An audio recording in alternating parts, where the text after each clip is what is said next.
Baik, Assalamualaikum warahmatullahi wabarakatuh. Terima kasih banyak atas kesempatan yang telah diberikan kepada saya untuk membawa materi pada diklat kali ini tentang strategi penguatan profil pelajar Pancasila.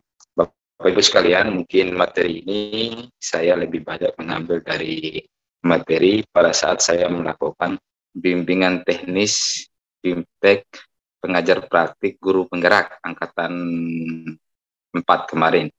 Jadi materinya lebih ke sana.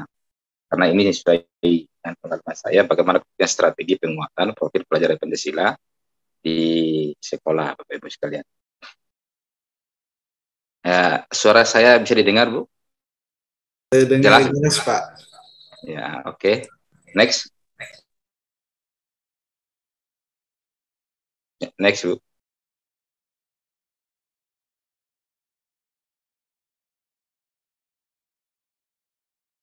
Boleh di next, lanjut. Next lagi, Pak. Ya. Ya. Dilanjut. Sudah program ini bertujuan memberikan bekal ini di profil pelajar Pancasila. Oh, ini, Pak. Profilnya, Bu. Di slide profil. Ya, oke. Baik, profil pelajar Pancasila ini kita perlu pertanyakan, gitu. Apa sih profil pelajar Pancasila itu sebenarnya? Gitu. Jadi profil pelajar Pancasila ini adalah bagaimana kemudian targetnya adalah menciptakan, ya, bentuk daripada peserta didik yang memang memiliki nilai-nilai dasar Pancasila, yang salah satunya yaitu adalah berketuhanan yang Maha Esa, berakhlak mulia, kreatif, gotong royong, kebenekaan tunggal, bernada kritis dan mandiri. Nah, apa sih yang dimaksud dengan berakhlak mulia, berketuhanan yang Maha Esa? Artinya setiap para peserta didik ini harus memiliki, ya, nilai-nilai spiritual sebagai ciri daripada karakter daripada masyarakat Indonesia. Artinya setiap peserta didik ini memiliki pengetahuan, memiliki dasar spiritual tentang agama dan kepercayaannya mereka masing-masing. Lalu kemudian berakhlak mulia. Berakhlak mulia di sini adalah bagaimana kemudian mereka memiliki nilai dan karakter yang memang yang positif, ya, dalam rangka, ya, menjadi dari peserta didik yang benar-benar mencirikan daripada karakter masyarakat Indonesia. Nah, profil pelajar Pancasila ini sebenarnya adalah merupakan salah satu program yang bagaimana kemudian tujuan daripada Kemendikbud itu untuk menjadikan siswa kita ini memiliki nilai kebudayaan, ya kan, nilai-nilai Pancasila yang dimana siswa peserta didik itu sendiri itu tidak jauh daripada karakter daripada Pancasila tersebut. Nah, itu adalah merupakan target daripada pemerintah lewat Kemendikbud tersebut. Nah, lewat inilah kemudian pemerintah dan Kemendikbud itu mencanangkan satu program yang dimana programnya itu yang kita kenal saat sekarang ini adalah guru penggerak. Nah, guru penggerak ini tujuannya adalah bagaimana kemudian mereka bisa melaksanakan daripada pembelajaran yang bisa menciptakan daripada profil pelajar Pancasila. Next, Pak, selanjutnya. Nah, jadi program ini adalah memberikan bekal kemampuan kepemimpinan pembelajaran pada guru, ya kan? Jadi kepemimpinan pembelajaran. Apa sih yang dengan kepemimpinan pembelajaran itu? Artinya guru itu sebenarnya harus memiliki kemampuan bagaimana kemudian menciptakan daripada situasi pembelajaran yang benar-benar memberikan rasa nyaman, rasa senang, bahagia, dan tidak menimbulkan daripada sikap rasa takut daripada siswa itu sendiri. Maka kemudian guru itu harus semampu mungkin bagaimana kemudian mengelola daripada kegiatan pembelajaran tersebut. Maka perlu kemudian itu sikap kepemimpinan daripada guru untuk mengatur dan mengendalikan daripada kegiatan belajar. Nah itu. Lalu kemudian mampu menggerakkan komunitas belajar. Artinya dalam kegiatan pembelajaran itu sendiri bukan hanya guru saja, ya kan? Sebagai lokomotif daripada kegiatan belajar itu sendiri.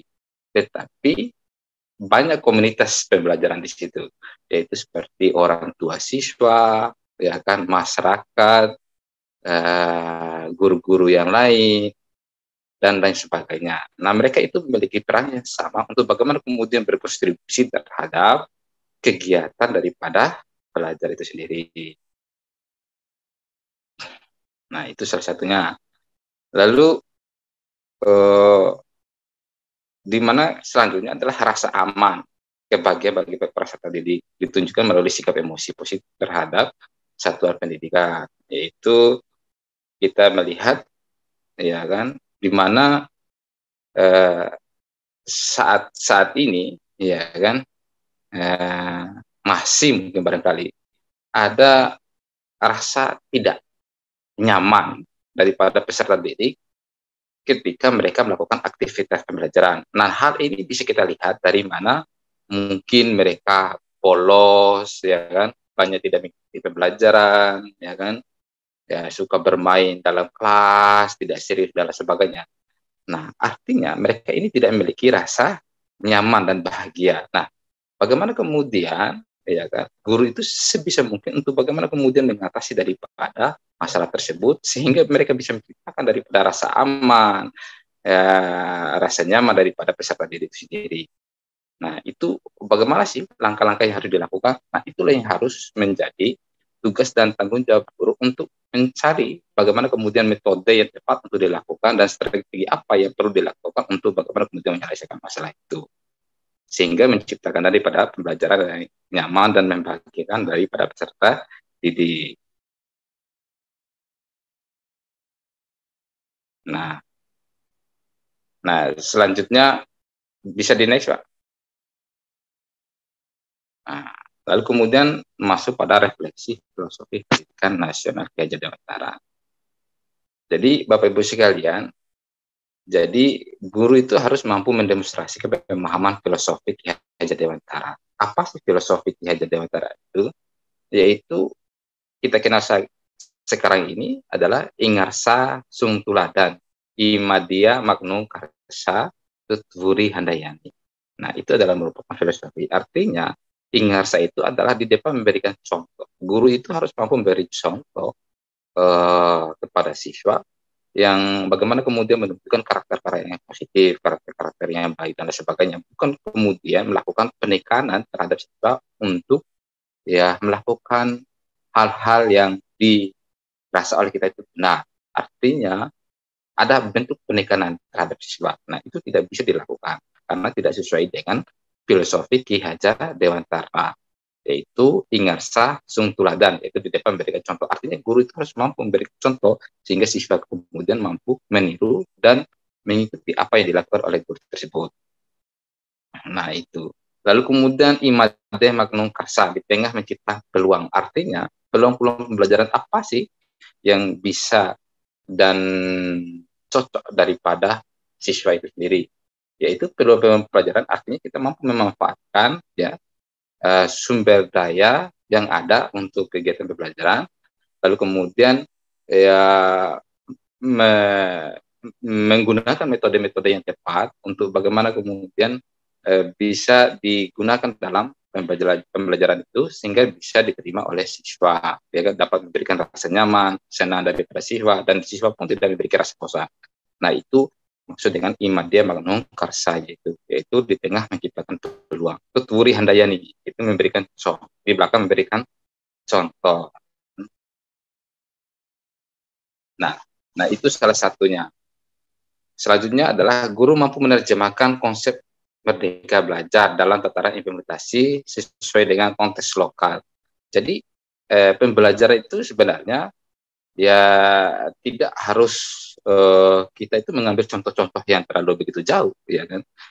Apa sih contoh-contoh pembelajaran yang bisa dijadikan sebagai sumber belajar itu sendiri? Misalnya kita berbicara tentang nilai kearifan lokal kita, yaitu seperti wayang.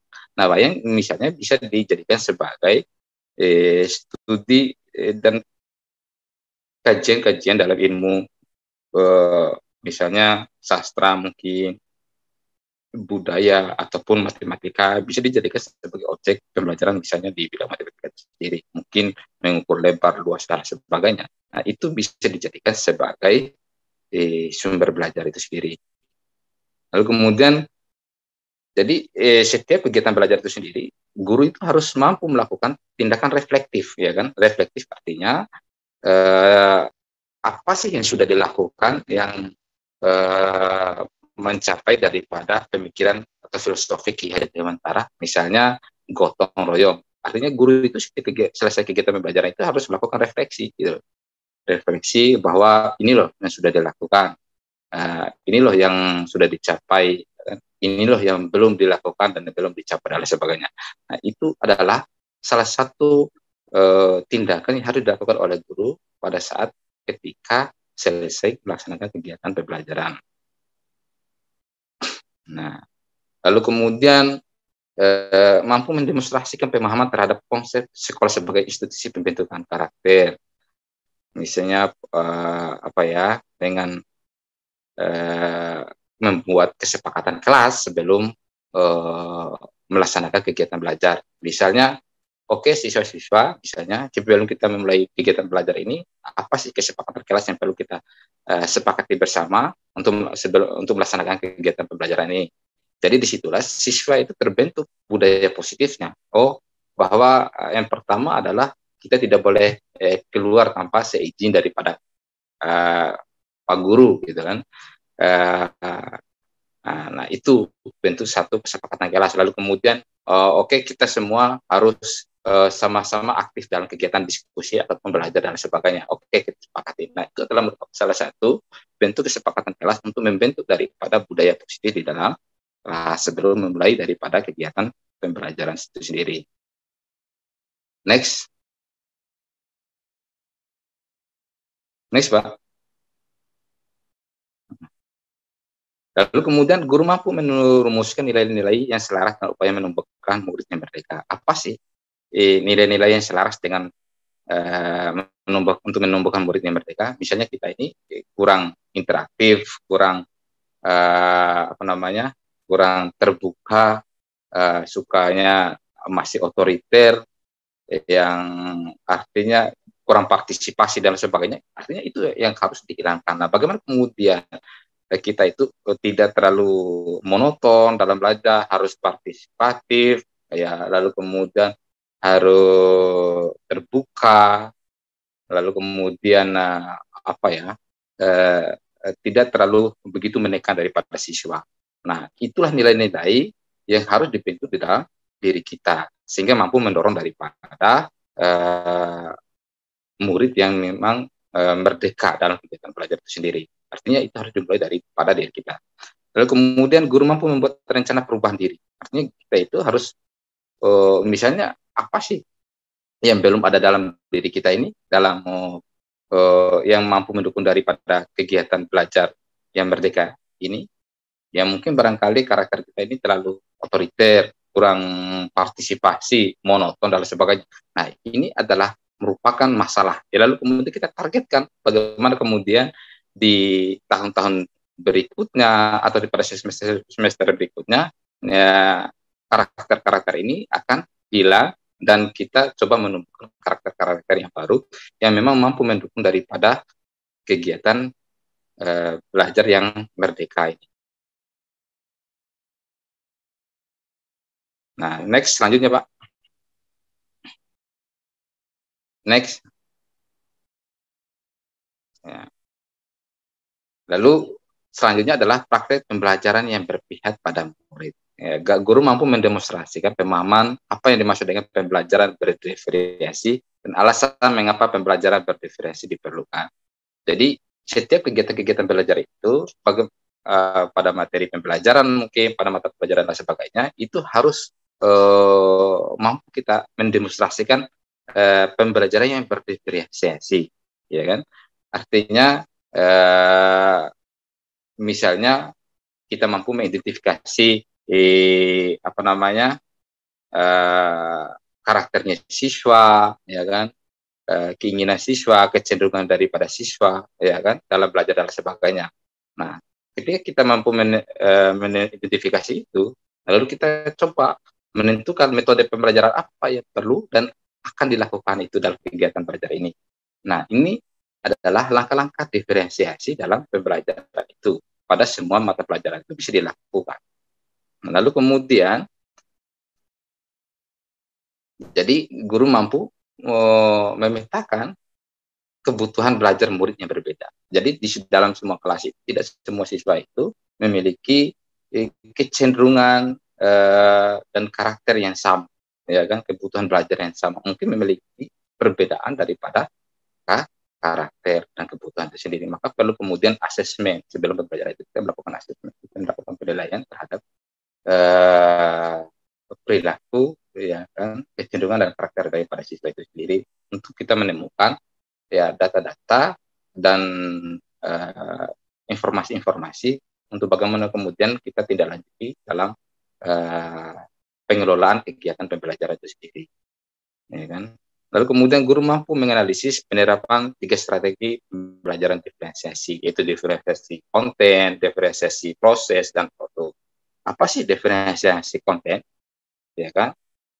Diferensiasi konten ini adalah metode pembelajaran yang cara memberikan materi kepada siswa berdasarkan keterampilan profil belajar dan pengetahuan, tetapi tetap sejalan dengan kurikulum yang berlaku. Artinya seperti ini. Misalnya guru guru perlu memahami gaya belajar siswa yang cenderung menggunakan media pembelajaran visual, ya kan? Jadi di dalam kegiatan pembelajaran itu harus menggunakan pembelajaran visual atau audio sebagai media pembelajaran itu sendiri, ya kan?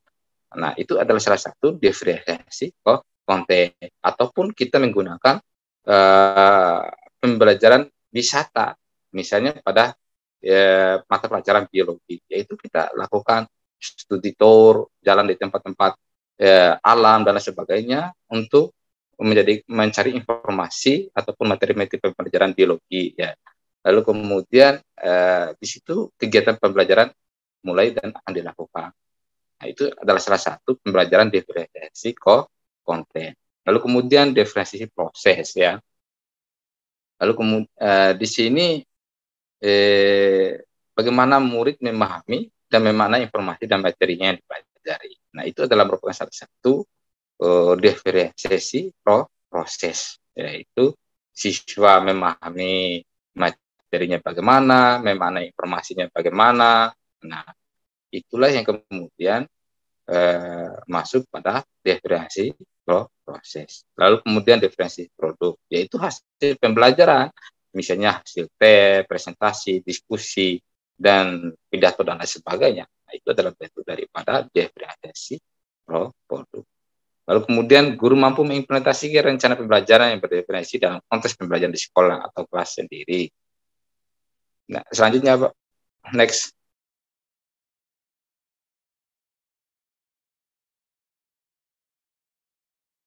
Next.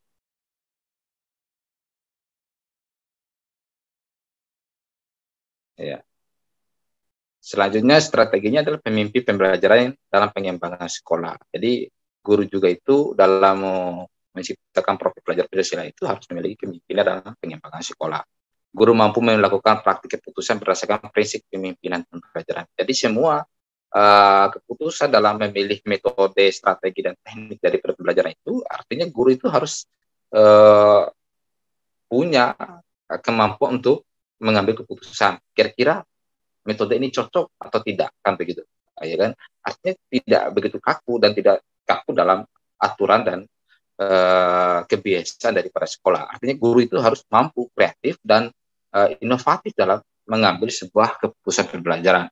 Artinya tidak apa-apa untuk melakukan uji coba untuk menggunakan metode-metode baru dalam kegiatan belajar. Nah, selama ini kita ini merasa begitu kaku gitu, bahwa takut disalahkan oleh teman, ya kan, takut dimarahi ataupun ditegur oleh kepala sekolah dan sebagainya untuk mencoba metode-metode baru. Artinya tidak seperti itu, kalaupun dalam konteks merdeka belajar. Jadi guru itu harus berani mencoba hal-hal baru, mencoba strategi baru dan metode-metode baru dalam kegiatan belajar, ya kan? Artinya tidak begitu kaku, ya. Sehingga ini akan membentuk satu variasi pembelajaran yang baru yang begitu inovatif lah. Nah, itu adalah salah satunya yang perlu dilakukan oleh guru. Nah, guru mampu mengidentifikasi jenis paradigma dilema etika. Misalnya begini, Bapak Ibu sekalian. Salah satu masalah dilema etika kita dalam pengambilan keputusan itu, misalnya siswa ini kenapa kemudian dia malas masuk, misalnya tidak mengikuti kegiatan pembelajaran dan sebagainya. Mungkin barangkali dia ini punya masalah di luar sana, mungkin membantu orang tuanya, mungkin, ya kan. Kalaupun ketika kemudian kita mengambil keputusan untuk tidak memberikan nilai pada dia, kan dia malas. Nah, ini adalah salah satu masalah, kan gitu. Maka guru itu harus mengidentifikasi apa penyebab sehingga siswa ini tidak masuk kelas, jarang masuk sekolah dan lain sebagainya. Ketika kita sudah mengetahui bahwa masalahnya adalah ini, maka kita harus mampu mengambil satu solusi untuk menyelesaikan masalah tersebut sehingga tidak berdampak terhadap si siswa. Nah, itu adalah salah satu pengambilan keputusan dalam paradigma dialektika, dilema etika, mampu mengidentifikasi, ya kan, jenis-jenis dilema etikanya. Lalu kemudian guru mampu merancang pemetaan potensi yang dimiliki oleh sekolah menggunakan pendekatan pengembangan komunitas berbasis aset. Jadi apa saja sih potensi yang dimiliki oleh sekolah itu, ya kan? Potensi daripada sekolah ini misalnya apa ya? Maksudnya sarana prasarana mungkin ataupun dukungan-dukungan dari luar, ya kan? Dan lain sebagainya yang bisa dimanfaatkan untuk kegiatan pembelajaran tersebut. Jadi sumber daya itu, ya kan, itu bisa digunakan, ya kan, untuk kegiatan pembelajaran. Maka perlu kemudian guru itu harus melakukan perancangan pemetaan potensi itu tersebut sebelumnya, gitu. Lalu guru mampu menunjukkan keterampilan menganalisis data dan menentukan prioritas masalah dan kebutuhan sekolah. Next, Pak. Next, Pak. Ya. Pemimpin dalam pengelolaan sumber daya, ya. Jadi di sini guru mampu menunjukkan keterampilan menganalisis data untuk menentukan prioritas masalah dan kebutuhan sekolah. Lalu kemudian guru mampu menunjukkan pemahaman mengenai bentuk-bentuk program dan strategi, memilih bentuk-bentuk program yang efektif dan sesuai dengan kebutuhan aspek-aspek dalam pengembangan program, misalnya format, mungkin durasi kerja, sumber daya, dan lokasi. Lalu selanjutnya guru mampu menerapkan tahapan pengelolaan program yang efektif dan berdampak serta mengevaluasi praktik yang selama ini dijalankan di sekolah. Lalu kemudian guru mampu memahami analisis manajemen risiko yang mampu dan mengelola risiko menjadi sebuah potensi implementasi pada pembelajaran guru. Jadi kayak metode, ya kan, strategi yang dipilih dan sebagainya. Jadi perlu dianalisis ya risikonya apa, gitu kan, dan dampaknya seperti apa dan sebagainya. Ya, next, Pak. Ya, mungkin sekian materi yang bisa saya sampaikan. Nanti kita berkembang di kegiatan diskusi. Lebih dan kurangnya, Assalamualaikum warahmatullahi wabarakatuh.